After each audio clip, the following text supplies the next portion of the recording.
Hey guys, it's Carl Brown for GuitarLessons365.com. So I wanted to make a quick little video about a question that I get a lot. I get a lot of comments in my song lesson videos about what is the strumming pattern here and this and this. Sometimes I'll break down the strumming patterns, but a lot of times I don't, because I'm one of those guys who feels that that should be really kind of an intuitive part of a basic rhythm skills. So I'll do rhythm videos like this one and show how you actually get to that point to where you feel rhythm intuitively, and you don't have to count out a strumming pattern, because that's not going to make you sound very musical if you're counting constantly. You need to just feel it. So how do you get to that point? So I just finished a course. It's getting ready to go live at GuitarLessons365.com. It's called Rhythm Foundations. Now, really the centerpiece of this course is something I call rhythm blocks. Now what it does is it breaks these strumming patterns. It could be a strum, it could be single note riffs too. They all fit within these rhythm blocks, or fingerstyle, which I also do. We looked at single note stuff, strumming, fingerstyle, everything, different techniques with it. But the foundation of it all is these rhythm blocks, and it's taking a single beat and talking about analyzing it. What options do you have within the beat? You can play it as a quarter note. You can play it as 2/8 notes. You'll see this written down. I got a little printout that you can download here. You'll see the link in the description.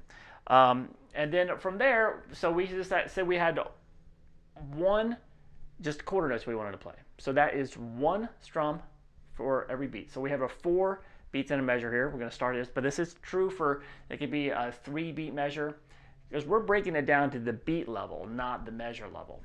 So quarter notes, 1, 2, 3, 4, 1. That's easy enough to feel, right? 8th notes are basically going to be 2 notes per beat. So that's your next rhythm block that you want to master. Just down, up, basically. So 1 and 2 and 3 and 4 and 1 and 2 and. Okay, from there we can go to 16ths, which is going to be 4 notes per beat. So that's our next rhythm block. So that's down, up, down, up, down, up, down, up for every beat. So you can feel that like 1E and a 2E and a 3E and a 4E and a. All right, so that's basically 3 rhythm blocks. The quarter note's not really a block, but it is something we're going to use. So we're going to call it a block. Now it starts to get interesting. We're going to take a look at every really option that you have within a beat and create a rhythm block for it. And you can master each one individually. So let's say we did, you can have these all written out, but let's say we now do 2 16th notes followed by an 8th note. So that's going to be like down, up, down, down, up, down. 1, 2, 3, 4. It's a pattern that you just want to repeat until you master that particular rhythm block. All right, and then we can reverse that. We can do the 8th note first, followed by 2 16ths.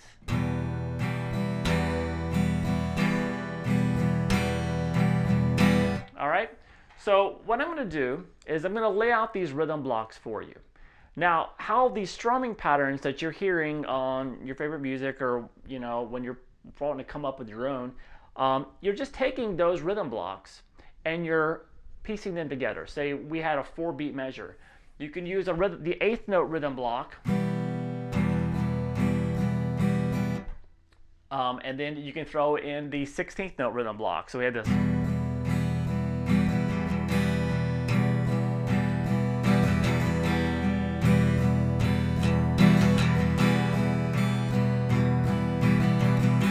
Or you can have the 8th note block into the 8th note and 2 16ths.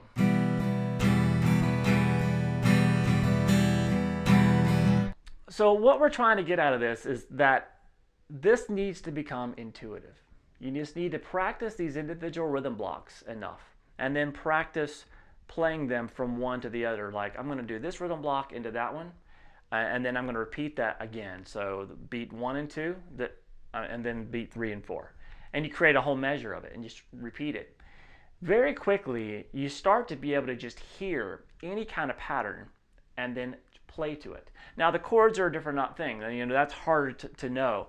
But the rhythms, especially with a strumming style, should be more intuitive and something that you can just feel, and you're not having to count out. You're not having to have, okay, what's the pattern, down, up, up, up. If you have that engine going, if you have that down, up, down, up, down, up, down, up going, there should be nothing that should tell you exactly what stroke you should be using at that. If it's like a downstroke, well, at that point in the beat, your hand should be going down. If it's an upstroke, well, is your hand going up at that point in the beat? And that is what determines whether you're going to strum it with a down or up. Because if you're doing a strumming style, you need that consistent momentum going at all times. You need that engine going. So practicing that while doing these rhythm blocks, down, boom, boom, boom. See, even when I'm not hitting the strings, I'm still doing the motion. That will tell you whether it's a downstroke or an upstroke. And it'll be a natural part of how you feel the music.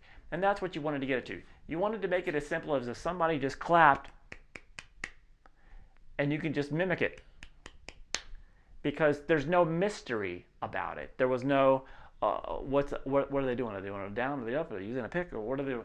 It was, they just clapped their hands, which you know how to do, and then they played a simple little pattern and I just mimicked it.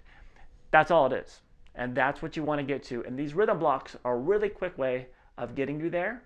And then the actual patterns, strumming patterns, you won't care anymore. You'll just be able to emulate anything you hear.